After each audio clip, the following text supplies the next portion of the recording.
سید ابو الحسن علی ندوی رحمۃ اللہ علیہ کی نا ایک کتاب ہے جو انہوں نے 5-6 ملکوں کا دورہ کیا رابطہ عالم اسلامی کی طرف سے. یہ اس کے صدر تھے, کچھ اور علماء ساتھ تھے.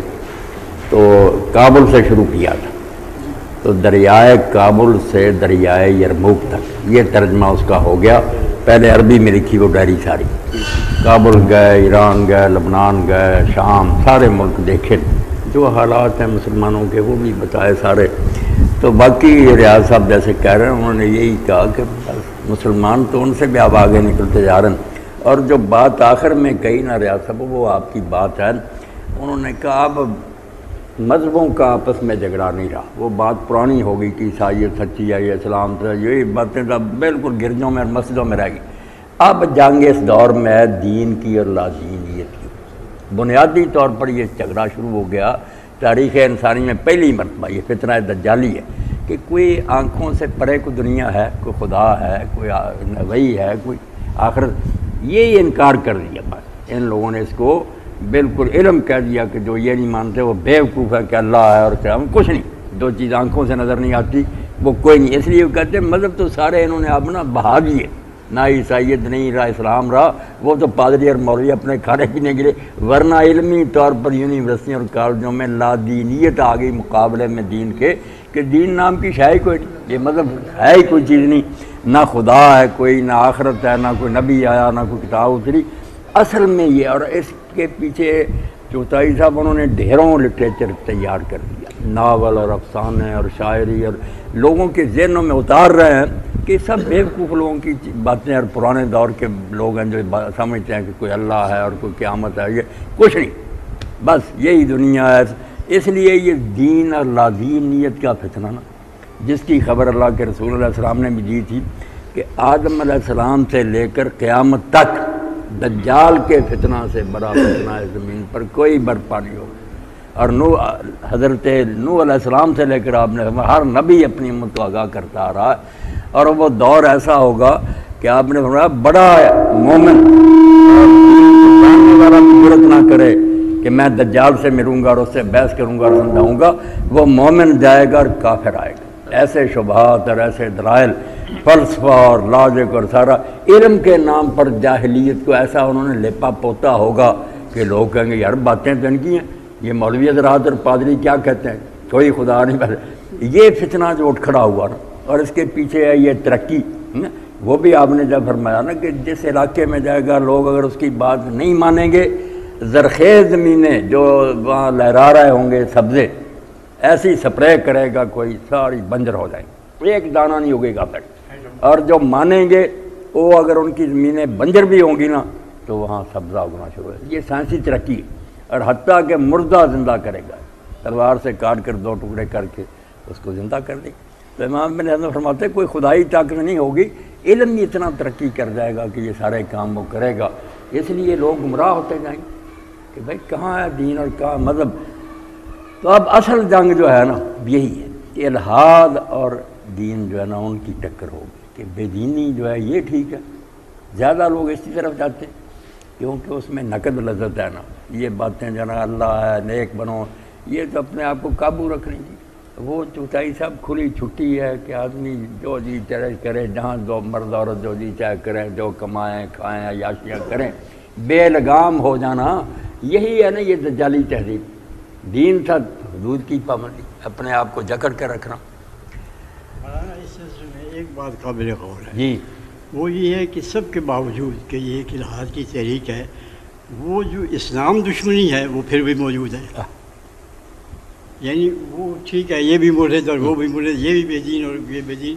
وہ یہ کہتے ہیں یہ بے دین مسلمان ہے, بے دین مسلمان اور بے دین عیسائی, یہ دو یہ اب بھی موجود ہے. حکیم صاحب کی بات بالکل ٹھیک ہے. وہ کفر یہ سمجھتا ہے جو موجودہ کفر الحاد ہے کہ یہ عیسائیت وغیرہ بدھ میں یہ پرانی چیزیں ہیں, عجائب گھروں میں رکھنے, ان میں پہلے ہی کچھ نہیں, یہ زندگی کا کوئی نظام نہیں دیتی, کوئی باتیں ہیں نا مذہبی قسم کی.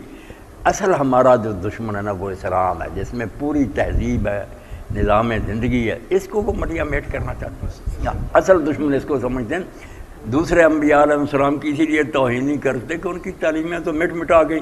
صرف ان کے پجاری نام لے کر اپنا روٹی کما رہا ہے، کچھ نہیں ان کے پلے۔ اگر آج عیسائیوں سے کہا جائے، ہندوؤں سے کہا جائے کہ لاؤ جو تمہارے پاس نظام زندگی حکومت تمہیں دیتے ہیں اس کے مطابق چلا کے، کچھ بھی نہیں ان کے پاس، چند اخلاقی ہدایتیں ہی نا۔ اسلام ہے ایک مکمل ضابطہ حیات، یہ ایک نور ہے جس کو بجھانا چاہتے ہیں کہ یہ روشنی مٹ جائے نا تو رہی سے ہی کثر بھی نکل جائے گی، انسان پھر کتیا اور کتے بن جائیں گے اور جو جی چاہے گا کرے گا۔ جس علم کی تاثیر سے زن ہوتی ہے نازان، کہتے ہیں اسی علم کو ارباب نظر موت۔ یہ علم کے نام پر بیوقوف بنایا گیا کہ بچیاں پڑھ نہیں رہنی چاہیے، پڑھا کیا پڑھا؟ کل ہی ایک عالم دین کا میں پڑھ رہا تھا، مولانا عبدالمجید دریابادی کا، تو ایک آدمی نے لکھا تھا، وہ قائد اعظم کے سیکرٹری تھے، انہوں نے کہا پڑھائے دیندار سے مشرقی پاکستان کے، میں چاہتا ہوں کہ پردے میں رہتے ہوئے لڑکیاں کیا کریں، مخلوط تعلیم کے بغیر چارہ نہیں، کوئی علیحدہ ادارے نہیں۔ انہوں نے کہا یار جو قرآن و حدیث میں آیا تھا علم کے بارے میں، تم نے اسی کو پر وہ چسپاں کر دیا کہ یہ جو پڑھاتے ہو جو لڑکوں کو بھی نہیں پڑھانا چاہیے، یہ علم ہے جس کے بارے میں کہا تھا کہ مرد عورت پر سیکھنا فرض ہے۔ وہ ساری فضیلتیں اللہ کی کتاب اور رسول کی سنت کے متعلق، یہ علم تو جو ہے یہ تو بچوں کو بھی نہیں پڑھانا چاہیے، بچیاں تو کچھ آ رہی ہیں، اس سے تو ظاہر ہی رہے تو بہتر ہے۔ لڑکوں نے یہ سیکھ کر کیا ایسے حاصل کیا، تباہ ہوگا۔ تو یہ سازش کی ان لوگوں نے کہ سکول اور کالج کھول دو علم کے نام پر، اور عورتوں کو ترقی، جیسے کہ صاحب فرما رہے تھے، مودودی صاحب نے جب پردہ لکھی تو انہوں نے کہا یہی بدماشوں کا طریقہ ہوتا کہ ان عورتوں کو گھروں سے ایک مرتبہ باہر نکالو، پھر شکار سامنے آ گیا، جہاں جی چاہے پکڑ لیں، گھروں میں تو آئیں گی تو تحفظ، اس لیے انہیں کارخانوں میں لے گئے، دفتروں میں لے گئے۔ اب جو کام کرتی ہیں وہ خود بتاتی ہیں کہ مولانا کوئی حال نہیں، وہ حرامزادے ہمیں تنگ کرتے ہیں، بلکہ روک لیتے ہیں کہ کام آپ کا بعد میں ہوگا، بدماشیاں کرتے ہیں۔ تو یہ بالکل تباہی کر دی۔ اب دوہرا کام انہوں نے اپنے، جیسے حکیم صاحب فرمایا، بیوقوفی دوہرا کام اپنے ذمے لینے کو ترقی کہتی ہیں۔ پہلے بس سر روٹی پکاؤ، بچوں کو رخصت کرو، خاوند کو آرام سے نہا دھو کر بیٹھو، کما کر وہ لائے گا، ملکہ بن کر خرچ کرو۔ اب صبح ہی بیچاری بسوں کے اڈوں پر کھڑی ہیں، دھکے کھا رہی ہیں، بچے جو ہیں کوئی اپنی نانی کے پاس ہیں، کوئی کہیں ہیں، کیا فائدہ؟ کوئی ملازم انہیں کھانے پکا کر دے گئے۔ ایسی نسل پھر جو ہے ان کے دل میں ماں باپ کا کیا ہوگا جب ماں باپ نے انہیں کوئی محبت ہی نہیں دی۔ اور جو اصل کام تھا انسان سازی، جس کو حکیم صاحب نے کہا، اصل تو وہ تھا، اس کو حقیر کر دیتے لوگوں کے نام، یہ بچے جاننے کی مشین ہے۔ وہ ایسے لفظ گھڑ لیے ہے کہ لوگ کہتے ہیں عورتیں بچے جاننے کی مشین ہے۔ بچے جاننا مشین ہے، بچہ تیار کرنا کہ کوئی آدمی ولی تیار ہو جائے اس کی گود میں، کوئی جرنیل، کوئی عالم ہے، یہ تو سب سے بڑا کام ہے۔ اس کے مقابلے میں تمہارے کارخانے، ایجادیں، کچھ بھی نہیں۔ ایک انسان بھی آ گیا کام کا ماں کی گود سے۔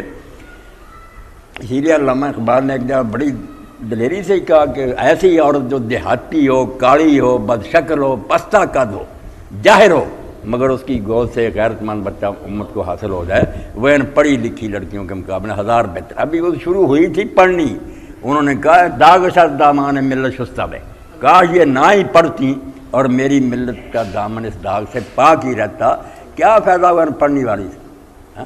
گستاخ ہو گئیں، بدماش ہو گئیں، نخرے باز۔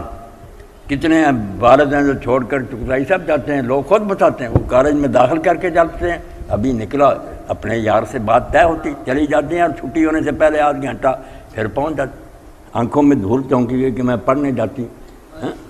علم کے نام پر بدماشی پھیلا، وہ دور آ گیا جو آپ نے فرمایا، ایسا وقت آئے گا کہ سڑکوں، بازاروں میں، پارکوں میں لوگوں کے سامنے اعلانیہ مرد عورت سب یہ فیل کر رہے ہوں گے، اور جو اس دور میں سب سے اچھا ہوگا نا وہ اتنا ہوگا، وہ کہے گا یار تم ذرا اس پردے میں ہو جاتے، بس اس سے آگے کچھ نہیں، نہ کوئی روکے گا نہ کوئی برا منائے گا۔ علامہ البانی صاحب بیچاروں نے حال سے ساتھ کہ میں نے مصر میں تو یہ حال دیکھ لیا، وہ لکھنے مصر میں تو میں دیکھ رہا ہوں بالکل حیرانی، ایسے بوسو کنار گرے اور سب جوجی کے چائے۔ وہ ہمارے دوست بتاتے ہیں کہ وہاں وہ بوسو کنار سر عام ہوتی ہے، وہ اس کو غیر مذہب نہیں سمجھا جاتا، جو ان کو دیکھ کے گور کے کہ یہ برا کام کر رہے ہیں اس کو برا سمجھا جاتا ہے، وہاں یہ ہے۔ تھانوی صاحب رحمۃ اللہ علیہ فرماتے ہیں ترقی کا کون دشمن ہے، مگر فیصلہ تو کرنا کہ ترقی ہے کیا۔ انسانیت کی طرف بڑھنے کو ترقی کہتے ہو یا حیوانیت کی طرف بڑھنے کو ترقی کہتے ہو نا؟ ایک کراچی جانا چاہتا ہے، اس کی ترقی تو یہ کہ ادھر کو وہ جائے اور قریب ہوتی جائے کراچی، ایک دوسری طرف منہ کر کے چل پڑتا ہے، اس کی ترقی کیا وہ جتنا تیز چلے گا تباہ ہوگا. اس لیے یہ گڑھے کی طرف جو بھاگے جا رہے ہیں نا، حیوانیت کی طرف، یہ کیا ترقی؟ انسانیت کی ترقی چاہتے ہو، دین ہونا چاہیے، شرافت ہو، احترام ہو، ایک دوسرے کا لحاظ ہو. اب اللہ پر ایمان کا حال حکیم صاحب یہ ہے، لکھتے ہیں محمد موسیٰ بھٹو، رسالہ نکلتا ہے نا بیداری، وہ کہتے ہیں کہ ایک شخص نام لے کر نکال فلاں بیمار ہو گیا، ہے نیک تھا، اپنے مزدوروں کے ساتھ بڑا اچھا سلوک کرتا تھا، کام لینا تو چائے پلانی میں جلیبیاں کھلانی، بعد میں ایک دن جلیبیاں نہیں، اس کے یہ نا ٹانگیں رہ گئی، بیچارہ بیساکھیوں کے ساتھ چلتا تھا. ڈاکٹروں نے فیصلہ کر دیا کہ ٹانگ کاٹنی پڑے گی اور کوئی چارہ نہیں، حتیٰ کہ ہسپتال میں ایڈمٹ کر لیا، بستر پر لٹا لیا، ہاں، مگر اس نے نا بیچارے نے جو لوگ تھے بلائے، اس نے کہا یہ 70,000 یار میرے پاس ہے، اب پتہ نہیں میں بچوں گا، سارے غریبوں میں تقسیم کر دیں. اب وہ اٹھ کر کسی کام کے لیے گیا اور پھر لوگوں نے دیکھا کہ وہ تو ٹھیک چلا آ رہا. انہوں نے کہا آپ تو بیمار تھے اور آپ کی ٹانگ، اس نے کہا یار ایک بگولا آیا اٹھا کر مجھے پھینکا، میں اٹھا تو میری یہ ٹانگیں بالکل درست، وہ سارا خرچ جاتا تھا. اللہ کے راستے میں اس نے خیرات کی اور صدقہ وہ بالکل اس کو نجات ملی. یہ خود دہریے ڈاکٹر بھی وہاں کہتے ہیں کہ یار مذہب جس کو مانتے ہو اس کو تم یاد کرو، اس کو مانتے ہیں کہ اس کی بڑی شفا ہوتی ہے، مگر صرف اس لیے ادھر نہیں آتے کہ اللہ کو ماننے سے کوئی انسان کو پابندیاں قبول کرنی پڑتی ہیں، ورنہ اتنی مت نہیں انہیں ماری گئی کہ اتنا بڑا جہان دیکھ کر پتہ نہیں چلتا کہ یہ خود بخود چل رہا. نہیں، سب سمجھتے ہیں، مگر اللہ کا اقرار کریں تو پھر اپنے آپ کو کسی حد میں رکھنا پڑتا ہے، وہ مجبور کرتی ہے انکار کر. ہاں فطرت کا کوئی نام اس کا مادہ ہی رکھے، مگر مانے تو صحیح نا کچھ طاقت ہے، ذی شعور ذہن ہے جو چلا رہا ہے. جی اگلا کیا مضمون؟ ہاں انشاءاللہ ریاض صاحب اگلی مرتبہ ہوئے تو پھر پڑھیں گے. خدا پرست تہذیب اور مادی ترقی.